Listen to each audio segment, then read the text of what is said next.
that there's a certain poetry to what Aaron Rodgers apparently orchestrated. I don't think what happened yesterday was a mistake. I don't think it was an accident. I don't think it was a coincidence. The fuse was lit by the news that the 49ers, for some reason, called the Packers on Wednesday night and offered the third overall pick and more to get Aaron Rodgers away from Green Bay. Now, I don't like it. Makes them look even more wishy-washy. You got to look decisive. Why are you taking Aaron Rodgers for a handful of years when you supposedly are all in for someone that you moved up to number 3, 4? I don't like that part of it. But that came out, as I'm sure Aaron Rodgers suspected it would. Once it came out, what happened? Did they turn a hose on it and make it go away? No. It grew and grew and grew. And the one thing that really took it next level wasn't anything we reported. It was Shefty saying he's disgruntled with the Packers and he's ready to move on. That created an avalanche of more reporting to the point where I was told he basically doesn't like anybody in that front office. He wants out. And it's 49ers, Raiders, Broncos. That's his wish list. That's where he wants to go.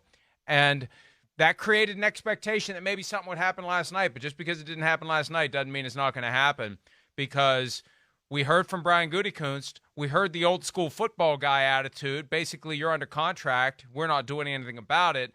We need to hear from Aaron Rodgers after everything that happened yesterday, because yesterday was one of the most significant days that I can remember, by way of an established quarterback who led us to believe one thing.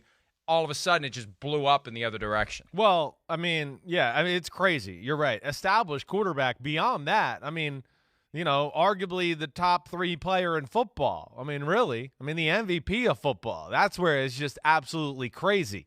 It is. Hey, come on. We all know Aaron Rodgers is disgruntled with the Green Bay Packers. We didn't need these reports to that. We spent a day earlier this week talking about we think this will be the last year with him there. It's just, but we thought he was in for this year. Yes, we thought he was in for this year. That's what was jarring about it. So what's jarring about it is obviously there's been some issue with the contract and the extension, right? That's what listen, they've had the head coach, the GM, and the president all fly out to see him. All right, so with the contract situation, just as it appears, yeah, if Rodgers wants to stay in Green Bay, I bet he wants some sort of contract that says, I'm here for the next 3 years, at least. And there's nothing That's what we've been saying since January. I don't want to wear a groove in our back here, but we diagnosed this from the get-go. I know. That he wants to be tied to Green Bay for multiple years. He wants to take away their year-to-year power that they have over him. He wants a commitment. He wants a contract that forces them together and basically makes Jordan Love irrelevant. Yeah. That's what he wants. Right. Yeah. He's going, wait, I'm still awesome. I'm maybe the best player in the league still, and I'd like to feel like, hey, I'm going to be here. You guys are all in on me, and we can go all in on trying to win a Super Bowl. Instead of hey, we're going all in on getting to the playoffs, and we're just thinking about more playoffs, 10 years down the road. So that's not cool. And obviously he's not getting the answers he wants with the contract extension talk and everything like that. So, I don't know the specifics, but just again, at a base level, it seems like they're maybe giving him 1 year of security or something like that. And he's going, hey, you know what? Screw you. I don't want that. If it's going to be 1 year, then I'm going to call the shots, and I don't want to be here. That's what it seems at base level. And Mike, I had this thrown out to me, this theory, because I hear your theory, right? The avalanche of stuff. I don't know, was Rodgers behind it? All of those type of things. Yes, there is a thought in the NFL too that Green Bay just realized here in the last 48 hours that it's over. He doesn't want to be here, and I know some people that I trust that feel like Green Bay kind of let out the offer from the 49ers and all that stuff to kind of start a baseline conversation to get this ball rolling. So, disagree. Okay, I'm just throwing it out there. Based upon what I've learned, based upon how I spent a lot of time yesterday getting to the bottom of how this got out, it did not get out from the Packers. The Packers didn't want this out. They did not want this yesterday. Once it got out, that's what sparked the falling of the dominoes that culminated in this sense that it's inevitable he's going to be traded, even if the Packers are going to continue to refuse to trade him. Right. I compared it to Michael Corleone at the end of the original Godfather, settling all family business during the baptism. I mean, I think Aaron Rodgers handpicked the day that he was going to exact his revenge on the Packers. And the beauty of it is what? It was the first day of the draft.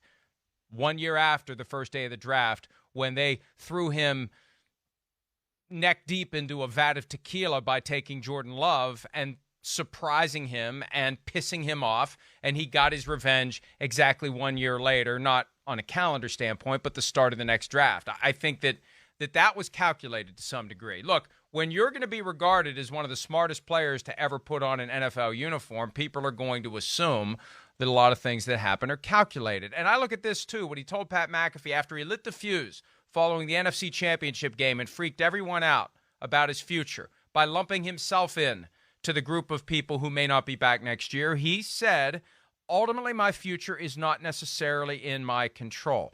Not necessarily in my control. Key word, not necessarily in my control.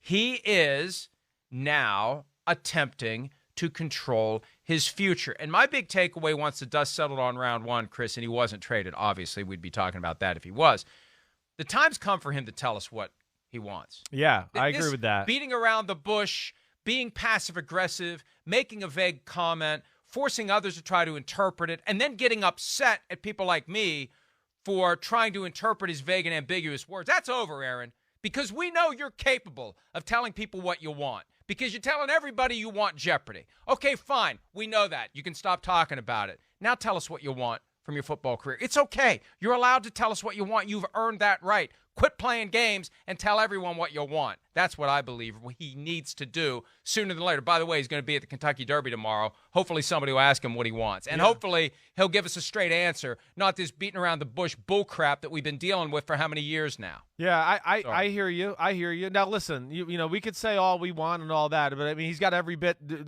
right to be disgruntled. I mean, we know that. So, we agree. I know. But don't play games. I agree. Don't act like you're not disgruntled, but you make these comments and then people say, hey, maybe he's disgruntled. And he's like, you're a jerk for saying I'm disgruntled. Yeah. But you are disgruntled. Yeah. Why are you playing games about it? Yeah, the time has come. I agree. If he really wants to be traded, and the time is now. Again, you know, I think we talked about this 2 days ago. Public perception is on his side, as good as it's ever been.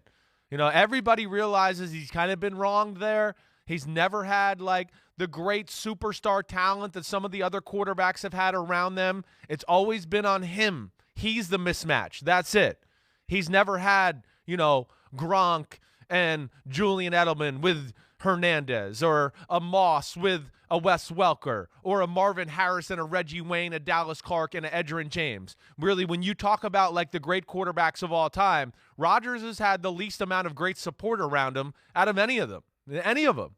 He's been done wrong. It's always on him. He outplayed the quarterback in the NFC Championship game this year. He made one mistake that was pass interference. But they don't win. Why? Because they don't have the players to go. They don't go all in. They don't go over the edge to try to go all that way. Again, we've revisited this. The Bucs had Tristan Wirfs and Antoine Winfield. They contributed to their Super Bowl win. They were a big reason why they were there and beat the Packers and everything like that. The Packers had nobody from the draft last year that contributed. But I do think you're right.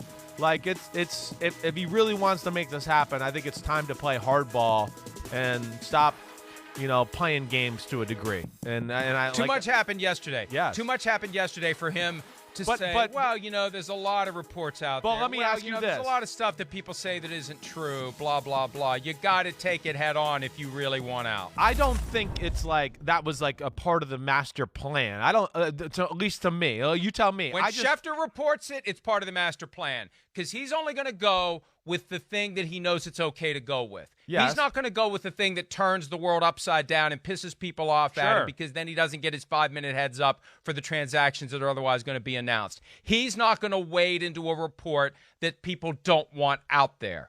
And so he got the green light to go with this. Right. This is something somebody wanted him to go with, or he wouldn't have been the one to report it. It would have been somebody else. That's why I'm saying we're at the point of critical mass, and it's time for Aaron Rodgers. Because they can't blame me for this one. They can't blame the Packers fans. No. Can't blame me for But this. I Shefty's the one who put it out there. I'm just saying. Yeah, this was not accidental. This was deliberate. The only thing I would just say is, like, you know, the jump-off point, first off, was the 49er trade stuff, right? And obviously somebody told Aaron Rodgers that conversation was going down because he called Green Bay and said, make the trade. Right. He wanted to go down. Of course he did. What, I mean, go to the 49ers, back to his hometown, and that team? Of course he did. I mean, there's no way the Packers are going to trade Aaron Rodgers to the 49ers. There's no way. It's their biggest, like, one of their biggest rivals in the conference right now. So that's not going to happen. But, you know, that's so what I'm saying is I think that was the jumping off point. And yeah, then you're probably right. I don't know if it's somebody from Rodgers' camp. I don't know. Maybe is it somebody from the 49ers that lets it out that he's disgruntled and doesn't trust the Packers organization. There's a lot of different avenues, but either way, it's to Rodgers. Yeah. Traces to Rodgers. Doesn't trace to the 49ers. Traces to Rodgers. Now, Hi, I'm Mike Tirico, and thanks for watching. Make sure to hit subscribe for the latest news and highlights from NBC Sports.